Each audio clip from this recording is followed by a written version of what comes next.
Prediction Markets Edge on the early line is a Friday, a fantastic Friday. It's Joe Raineri, it's Donnie Rightside. We do this each and every day, Monday, Tuesday, Wednesday, Thursday, and Friday. And today, special guest coming up in segment number 2. It's Mr. Tom Vecchio to talk a little NHL action, which, Joe, includes my Flyers. And tell me a little bit about those Florida Panthers before we move on here. I'll be actually teeing it up with him here as soon as we're done later today, Donnie. Kachuk and I, we do have a tea time. So, yes, we will be playing golf, rooting for your Philadelphia Flyers. Yeah, the great Marty Brodeur used to say, like, you go to an opposing fan's arena, it's like, well, how do you do to block out the noise where they chant, like, Brodeur sucks and all this stuff? He goes, yeah, I just plant my Stanley Cups in my ears so I don't have to hear all the commotion around it. You know what? That's a pretty good comeback there from Marty Brodeur. But let's get down to business, Joe, because tonight we do have play-in action before we get to the playoffs in the association. Charlotte's on the road to take on Orlando. Charlotte won their first game, a little bit of controversy over the Miami Heat. Orlando lost their game in Philadelphia, so now we wind up as a do-or-die game in Orlando tonight, which is going to start at 7:30 p.m. Eastern. On the Kalshi Marketplace, Joe, Charlotte currently trading at a 60% chance to win this basketball game. Orlando, the underdog, even though they're at home, listed at 40%. If you feel the underdog can pull off the upset, which is the Magic, Joe, a $100 investment would pay you back $250. Orlando coming in, not so good. Charlotte coming in saying, like, yeah, we'll knock down a couple triples, Joe. What are we looking at tonight? Yeah, so the Magic, Donnie, you ready for this? Whenever they played a top 10 offense this year, they were 9-21 against them. 9-21, Donnie. That tells me that, yes, the Magic appeared very good when they played teams that couldn't score. They were good against. But the minute that they get teams that can shoot better, hit more threes, can play better defense, can limit what you're not, don't foul, they're in trouble, and they are going to be in trouble here. So I think the best way to look at this game is, in addition to the Hornets, who have already beaten them 3 times this year, nothing is going to change here in this spot, is I like the over, too, here, because something tells me Orlando is going to have to continue to chuck up a ton of threes here, Donnie. And Desmond Bane probably going to have another big night. Look at his points prop. But I would look at the over as well. Over is 3-1 so far in this play-in tournament here. And the only under was the Magic, who couldn't score more than 97 points against your Philadelphia. But they certainly did chuck up enough threes to make it interesting. I think this thing goes flying over the total here tonight. And by the way, we take a lot of look at different ways that you can invest on the Kalshi Marketplace at this point here, differentiating ourselves from sports books. So many times, like, hey, how many three-point shots can you make? They have that there in the predictive markets. How many points can you score? They have that. But also, Joe, how about the actual game itself? Mentions during the game. Overtime, 71%. You say, why would you bring up overtime? Maybe they don't get there. A $100 investment pays back $134. How did the Charlotte Hornets advance in order to play Orlando? They won in overtime. No doubt that's going to come up during the telecast. Hey, how did we get here, Bob? Well, Bob, we watched Charlotte play in overtime. Boom. Cash that ticket here on the predictive markets that would pay back $34. Game number 2 tonight, Joe. Golden State taking on Phoenix. Home team is Phoenix. Second chance for Phoenix to get into the playoffs here. Golden State already won their game to keep their season alive against the Clippers. Phoenix currently trading as a favorite on the Kalshi Marketplace at 59 cents to win this game outright. A $100 investment would pay back $170 if you think Phoenix can win this game by 2.5 points or more, which basically means a 3-point victory. A $100 investment there would pay back $186. Golden State and Phoenix, game number 2, Joe, 10 o'clock tonight. Yeah, well, you got one of these situations too, Donnie, where since the play-in games have, come around since, 2022 here, no 7 seed has failed to make the playoffs, right? In these 5 years, well, you might very well have that here with Phoenix here as well, because I think at home, a second shot at the apple here. 10 seeds are only 1-9 in this spot, and it was only because of the Heat last year, who somehow managed to win both of those playing games as a 10 seed. Didn't work out for them this year. I'd listen, great win. Steph Curry was fantastic, but I just think Phoenix is exactly the team in this spot that will handle their business. The Warriors won't make as many threes, and the Suns will be advancing. I need a big night tonight from Devin Booker. I do think that the Phoenix Suns win this game, win it outright, of course, and also covering a point spread here. Devin Booker to go for 30 plus tonight, Joe. A $100 investment will pay back $239. We'll see if it happens here. The New York Metropolitans, as we flip it over to Major League Baseball, afternoon style, Joe, taking on the Chicago Cubs. The Mets were probably just happy to get out of L.A., but quite frankly, no matter where they go, they haven't been winning any baseball games. Maybe that changes today, but the favorite is not going to be the New York Mets. It's the hometown team, those Chicago Cubs, currently trading at 58 cents here to win this game outright, which means a $100 investment would pay back $173. The Mets, could they be on their way to a double-digit losing streak already in the month of April, Joe? Well, I mean, listen, we're looking at this total as 10.5, right, Donnie? It's an afternoon game for the Cubs, and we know what that's like, wind blowing out at Wrigley.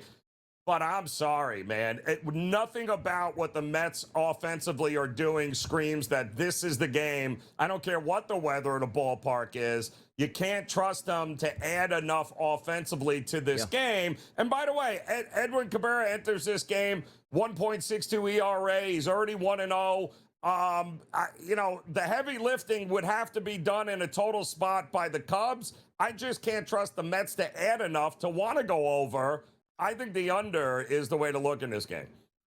Could be, and if the wind is blowing out and the Cubs bats stay hot, which they were the past 2 nights in Philadelphia, a 48% chance is trading that the Cubs will score over 5.5 runs, which means they would have to get 6. If they get to 6 here, a $100 investment pays back $205. So once again, on these predictive markets, Joe, not just taking, hey, let me just invest in the side itself. You got some of the same options that sportsbooks do have out there. Get some better price points that you might not be paying all that juice here. Atlanta and Philadelphia, 2 teams that we think will be vying for the NL East lead. Well, right now, Atlanta's playing good baseball. The Philadelphia Phillies are not. The Phillies are at home, but they're not even the favorites tonight on the Kalshi marketplace, Joe. 51% chance that the Braves win this game outright. The Phillies at 49%. Now, 2 bad pitchers on the mound tonight in a true hitter's ballpark. Wind blowing slightly in tonight, Joe, but nice warm temperatures. The only question is, for me as a Phillies fan, the heck am I getting out of Taijuan Walker tonight?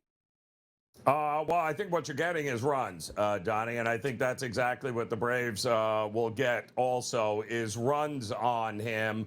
But, both of these bullpens have had some work. I love the over in this game, Donnie. Yeah. I can't trust either starting pitcher, but I do trust the Braves here a little bit better, even though they're rolling out, a retread here to throw tonight. I mean, my goodness. But I do think that runs can be scored. I think both early, too. First 5 over, full game over is where I would look here, Donnie. And also, if you're looking at the team total for the Atlanta Braves, over 4.5 runs, currently trading at 55% right now. $100 investment pays back $182 if you think the Braves can get to 5. Last couple nights, Cubs didn't need any help getting to 5 runs. They cruised right by that. Final baseball game we'll talk about here, Joe. Detroit taking on Boston. Ranger Suarez on the mound. High-priced free agent coming over from Philadelphia in the offseason. Hasn't really pitched all that well just yet. Detroit, pretty good baseball team. Mize will be on the mound. The favorite, though, is Boston, trading at 54% to win this game. So a $100 investment would pay back $182, Joe, if Boston, in last place right now, can pick up a dub. Yeah, it's kind of crazy. I mean, but can we trust them to do that? That's the problem here. I do think, Donnie, though, that, he is starting to figure it out here a little bit. I think Casey Mize as well, though, has also been pretty good here for them. I don't expect a ton of offense in this game. We did see Detroit win a couple of 2-1 games against the Royals. And then, of course, the bullpens got involved yesterday, and they exploded for runs. I don't see a ton of runs in this game, especially if he is on here today, which I think both pitchers will be, Suarez and Casey Mize. Under for me here. You want some Starbucks coffee on this game, Joe? You go to the events marketplace on Kalshi tonight in this game in Boston, Joe. 94% the word trading Fenway Park. They're playing in Fenway Park, Joe, tonight. What are the chances that they go 9 innings and nobody mentions Fenway Park at any time during the telecast? Now, a $100 investment only pays back $107. Joe, come on now. PME's next with Tom Vecchio.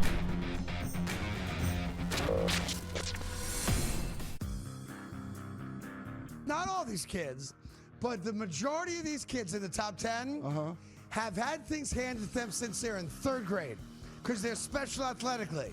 And the fact that they get humbled a little bit, I'm here for the humbling. I've been humbled. I like when other people get humbled. But you were humbled later. Yeah. You weren't humbled at 22 in front of the world. No. You were a grown-ass man. The Craig Carton Show, only on SportsGrid.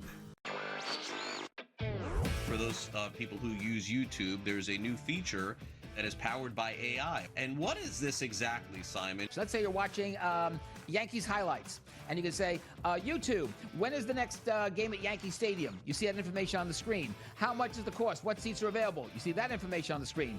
All right, call the Yankee Stadium box office. I want to make a reservation for 2 tickets. Newswire, only on SportsGrid. This team feels slow, it feels old, it feels uninteresting. It just kind of feels like a lot of guys who are quality ball players, some big contracts, but are just like lethargic when they're out there. Like Manny Machado moves in slow motion, so does Nick Castellanos, so does Xander Bogaerts, so do a lot of these players in this lineup. And I might be piling on a little bit too deep, but this was supposed to be a contender for a World Series. In-game live, only on SportsGrid.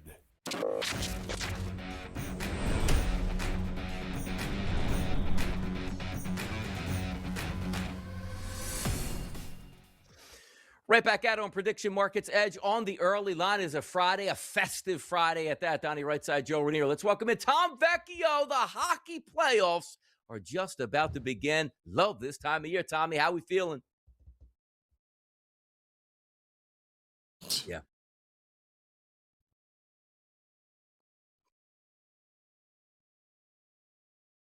Somewhat straightforward for at least one team, but the West is a complete toss-up, and I think we're going to see some upsets this year. Absolutely. And also, if we remember ourselves, wait, that's probably 15 years ago, Flyers last day of the season, getting in on a shootout over the Rangers, propel themselves into the Stanley Cup with Pronger and the boys. I'm not saying the Flyers can do that, but hey, we can all wish, Tom. Let's get down to some of these series, which should be close and a lot of fun to watch. Love playoff hockey. The Ottawa Senators and the Carolina Hurricanes. Tom, if I'm looking on the Kalshi marketplace right now, Carolina as a slight favorite to win this series at 62%, underdog Ottawa at 38%. Looking at the Senators and the Hurricane series, how do we think this plays out? You know, really, I think the Hurricanes are the better team by leaps and bounds, essentially. I really think they're the better team compared to Ottawa. Now, listen, Ottawa started off the year really slow. They struggled through the mid-portion, and they turned things on as of late in order to secure their spot. You know, frankly, I see the Canes winning this series 4-2. That's kind of where I'm leaning. I don't think it's going to be easy in those winning games for the Canes, but they are the better team. And frankly, if they can get past this round, they can get past that next round versus the Penguins or the Flyers. They have the easiest and cleanest path to get to the conference finals out of any team on any side of the bracket. Feels like Ottawa is the one side there that some point, if you're picking a long shot, that's the long shot right there, right? Ottawa, because has the goaltender situation in Carolina changed at all? Are we expecting anything different here? I mean, Ottawa's got a puncher's chance here, don't they? They do. Pyotr Kochetkov was activated from long-term IR on the last game of the season. He wasn't able to play, but he is eligible for the postseason. So, you know, he is a solid goaltender. I've always said about the Canes, because they've had their issues when Freddie Anderson was in there in the past few years. The defense and the system in front of the goalie is fantastic. What Rod Brind'Amour has done is why they've had so much success. The goalie themselves, with Freddie Anderson having his individual struggles, that has always kind of been the knife's edge for the Canes, whether they succeed or whether they fail. So if Ottawa can get goals early, that's when they have the chance. Like, I don't think Ottawa wins games 2-1, 1-0. They're going to have to score to keep up with the Canes, but they do have a shot to take some games away. Great stuff here, Tommy, talking about that series. And the Keystone State is going to be on fire this weekend, starting Saturday night at 8 p.m. The hatred is back. It's the Philadelphia Flyers in the playoffs to take on the Pittsburgh Pirates. And if any of those shenanigans from the past, Flyers fans don't like Pittsburgh fans don't like Flyers fans, and so we go. On Kalshi on the marketplace, and no surprise, the Penguins are a favorite, but only around 56%. However, the opening of the marketplace here, Tom, started around 51%, 49. So it's widened a little bit in Pittsburgh's favorite here. Penguins and the Flyers. It's been a minute since the Flyers been back in the playoffs, but here we are, Tom. What are we thinking? You know, frankly, I think the series is a complete toss-up. Between this series, between Dallas and Minnesota, I think these series are complete toss-ups. Looking at this on a game-by-game basis, I would say just give me the dog in every game because I don't know what's going to happen. Coming into the season, I was very low on the Penguins. I just didn't think they had enough depth. I think their goaltending is average, but when the top-end talent with Crosby and Malkin, get going, they can carry that team to a lot of victories. The Flyers on the other side, it really has to be that young talent. Zegras has been absolutely awesome. Seeing Sean Couturier back in there at top form has been fantastic. It has to be a system win for the Flyers, and it's going to have to be the top-end win for the Penguins. Vladar. Joe, come on. Talk about Vladar at this point. Best goalie in the NHL. Come on.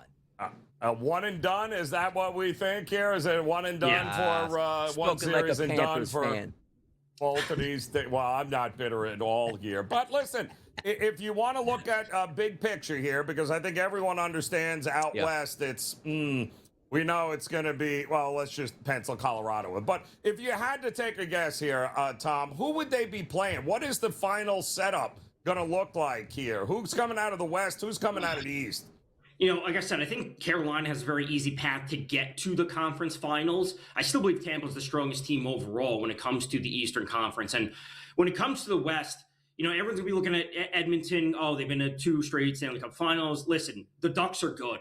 And I think the Ducks have a legitimate chance to win this series. And if Edmonton ends up winning, it's going to be 4-2 or 4-3. I'm not going to be shocked if they end up winning. But people shouldn't be writing off the Ducks just because the Oilers have been there 2 straight seasons. Colorado has, I'm going to say, one of the easier matchups in round 1. But, man, getting past Dallas or Minnesota is going to be very tough. Frankly, I think it could come down to Colorado versus Vegas, which would be absolutely fantastic. That's where we come down to things. I think Vegas, with their coaching change late season, they will get past Edmonton because the goalie issues for Edmonton are too much. I think we're going to see a rematch of what we saw a couple years ago between Colorado and Tampa. Tom, taking a look here in the Eastern Conference and getting to the conference finals, there's so many marketplaces that you can take a look at. I'm looking at Polymarket right now, and so much throughout the season, we've been excited to watch what the Buffalo Sabres were able to do. But as we know, regular season transferring to postseason success, just a little bit different. Currently on Polymarket, a 60% contract to the yes pays back $164 off a $100 investment. What are the thoughts between the Sabres and what they can do in the playoffs, particularly even making it to the conference finals? I'll put it like this. If the Sabres were to lose in round 1, I'm not going to be shocked at all. And, I keep having the thoughts like, wow, they had a great season and then they kind of just fall flat in the playoffs. And that wouldn't entirely shock me just because they haven't been there. Boston's at least proven in some capacity. They've had some, playoff struggles over the last few years. But if they win one round, they're not getting past Tampa. That's what it comes down to. Like, the great season, great storyline from them to finally break this 15-year drought. But they're not getting past Tampa, and they're not getting past the Hurricanes. So win one round, sure. More than that, I can't buy that.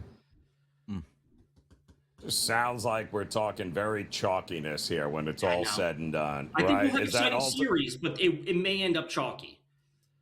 Yeah. So then any sort of combination in the predictive markets involving Minnesota or Dallas, we should just push to the side? I could see Dallas getting there. The issue for them would be how much can they withstand at least the first few games of the series. They are going to be without Rope Hintz, one of their top players. Right. So if they lose or they split the first 2 games, then they obviously lose home ice advantage. They have to go back to Minnesota. Minnesota obviously has a lot of top-end talent. And really, the scoring struggles that Dallas has had, especially late season, if they can't get the goals going and Minnesota gets out in front, I don't think Dallas has a chance. No matter how good their defense is, if they can't get the offense going, which has really struggled the second half of the season, they just won't have enough. Tom, well, my Flyers have stunk the past couple years. We're now back in the playoffs, so excitement I'm going to be watching. But the team I always used to root for here in place was the Edmonton Oilers. Talk to me about the chance maybe Draisaitl. Is he coming back? Because if he does, that could be a fun team to watch here. He is, as long as he stops eating popcorn in the press box since he's been out the past few weeks. If he's ready to go, they have a chance, but it's not going to be low-scoring games in any of them. Their defense and their goaltending is still an issue. The Ducks, they can score 3 goals a game, and they will be toe-to-toe, punch for punch with the Oilers every step of the way. Oilers finally winning a Stanley Cup and ending Canada's drought. A $100 investment will pay back $1,250. Tom, thanks for joining us here on PME on a Friday. We'll talk to you soon. We'll be right back after this short break.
Big news, Joe, specifically when you talk to the lobbyists out there. Oh, no, FanDuel, DraftKings, Bet365, you can't let any of these predictive markets in. It's not fair. Lobby for us here. How about this exclusive from Front Office Sports? The NBA is in active discussions with both Kalshi and Polymarket about a prediction market deal. Front Office Sports has learned the NBA and the NFL remain the two main holdouts among other U.S. pro sports leagues after Major League Baseball and the NHL have partnered with the prediction markets, Joe. On the way up, you can't beat them. Join them, Joe. Let's go. Yeah, that's the way to do it, Donnie, right? I mean, we know this already. There's no point in fighting it. It's coming, and it's actually here. It's already arrived. It's just you might as well join the club here. If you can't beat them, join them. You always get these chants out here, Joe. UFC here. How about this? There's only one Conor McGregor. Who's going to fight Max Holloway next? Why is it always Conor McGregor leading the charge? He's actually on Polymarket at a 50% chance. He's never going to make it to the ring again, is he? He's not fighting Max Holloway next. Well, Max Holloway just got absolutely on one of the worst BMF fights that we have seen because, well, he basically got grappled with for 5 rounds, and Holloway's a banger. So I would love to see him, get back in the ring, but it's got to be the right fight, the style of fight that's going to draw eyeballs. Yeah. Holloway's a guy that's got to stand in the middle with somebody that's going to exchange with him. If it goes to the ground, it's, don't throw a grappler in there with him. Paddy Pimblett, I think, is interesting. To say the least there, because he's still licking his wounds from getting embarrassed there. So, but I think he'll be back in the ring. Conor McGregor listed at 50% here at Polymarket again for Max Holloway's next fight. But the people with the most volume, Joe, it's actually Dan Hooker, $20,000. And the same thing with Mauricio Ruffy at about $20,000. Those guys are getting the dollars. Conor McGregor, by the way, despite being 50%, Joe, only $2,300 in volume on him. So not a lot of beliefs with the dollar behind him, even though that percentage amount is high. So the next question in UFC, who will Paddy Pimblett actually fight next? 27% chance, Dan Hooker for Paddy Pimblett over here. Well, Paddy Pimblett thought he'd be fighting at the White House coming up on the card, but that didn't. Justin Gage, he was like, I don't think so there. So, which again is why I think the whole Holloway fight would be fantastic because both are coming off of losses. Both guys like to sit there and exchange, although Pimblett's a little bit bigger here. So I do think Pimblett is going to have one more fight. And depends on what happens with Topuria and Gagey, I think, at the White House will depend on who Pimblett gets next, because I don't know that he's going to immediately get another title shot after losing to Gagey, no matter what happens with this fight at the White House. And by the way, the fight at the White House here, part of that whole 250 celebration coming up this summer. And also other big UFC news, which you figure that the UFC would just make its rounds in some of the bigger marketplaces here. Like, they don't really go to Madison Square Garden, but they hit like the Rock in New Jersey and always in Newark. It's been a long time, Joe, since Philadelphia had a UFC championship fight. It's been over a decade. They're actually coming back to Philadelphia in the month of August as well. So I guess part of that 250 celebration, White House, then you had obviously the birthplace of America here in Philadelphia. So UFC very popular in Philadelphia, finally getting one of those championship fights back. Now the question is going to be also, is Conor McGregor ever going to fight again? Because he's very good at marketing. He'll say he's training hard. He'll say he's calling out all these fighters. But I punched somebody and I broke my pinky finger. I can't fight her. The other guy is not in shape enough to fight. Who is Conor McGregor going to fight next? If he does, the favorite here listed at Ian Gary. I never even heard of the guy at 39%. Joe, who's Ian Gary? Yeah, he's basically I mean, he's a punching bag is what it's going to be there. But listen, he's not coming back. The idea to Conor, he doesn't need the money. He'll never pass a drug test. I mean, who are we kidding? It's the problem. That's why he didn't fight last time there. So I just don't. I do not see it at all here. I think, last time we saw him, he was sunning himself on his yacht somewhere in Morocco. Like, he's not. He is a long way removed from trying to sweat it out in a gym somewhere to make a name for himself. I don't think he's coming back. It looks like the league, because there is some volume here. Nate Diaz is only trading at 4% here, but he's got about $12,000 backing him up here. Jorge Masvidal is listed at 25%, Joe, but only $124 backing that fight at this point. And let me understand this. Like, we've seen Conor McGregor in the White House with Donald Trump. If you ever thought he was going to fight again, it would be him picking up the phone and saying, hey, President Trump, help me out with Danny. You guys are good friends. He would be on that card in the snap of a finger, and he's not. So, Joe, I do the math right there. If he's not on that card where Trump would be like, yeah, put him on this, I would like to see him there, he's never coming back. He's not coming back, Donnie. When you got $300 million in the bank, there's absolutely, you got your own scotch. You got, like, there is no reason for you to come back. Absolutely not. He's got a better chance of getting another vodka company at this point of being a celebrity boxer and getting back in the UFC ring. That'll do it for PME. We'll see you Monday. Enjoy your weekend.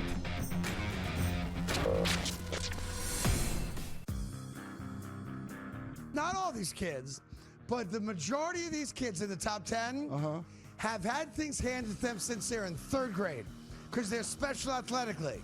And the fact that they get humbled a little bit, I'm here for the humbling. I've been humbled. I like when other people get humbled. But you were humbled later. Yeah. You weren't humbled at 22 in front of the world. No. You were a grown-ass man. The Craig Carton Show. Only on SportsGrid.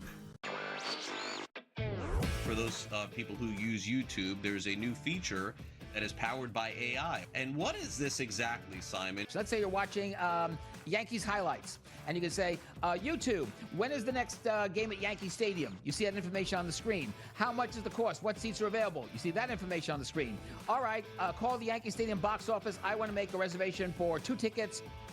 Newswire. Only on SportsGrid. This team feels slow. It feels old. It feels uninteresting. It just kind of feels like a lot of guys who are quality ball players, some big contracts, but are just like lethargic when they're out there. Like Manny Machado moves in slow motion. So does Nick Castellanos. So does Xander Bogaerts. So do a lot of these players in this lineup. And I might be piling on a little bit too deep, but this was supposed to be a contender for a World Series. In-game live. Only on SportsGrid. We may be talking about this as one of the best divisions in baseball. It's not generally something we do, but if the Pirates just hold court and the Reds just hold court and the Cubs are in this thing, I mean, the Brewers are going to be there in the end too. I mean, that's 4 of the 5 teams. I do think the Cardinals are going to push back at some point. They'll fall back a little bit, but I got 4 teams with a possibility of making the postseason here, Donnie. Pro Baseball Today. Only on SportsGrid.